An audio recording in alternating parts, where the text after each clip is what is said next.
নারিকেল গাছের ভিতর থেকে মধুর চাক কাটা গ্রাম বাংলার এক রোমাঞ্চকর অভিজ্ঞতা তুলে ধরবো আমরা। গ্রাম বাংলার প্রকৃতিতে লুকিয়ে আছে এক বিচিত্র গল্প।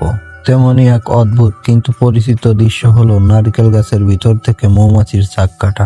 বাইরে থেকে গাছটি সাধারণ মনে হলো, ভিতরে লুকিয়ে আছে সোনালী মধুর ভান্ডার।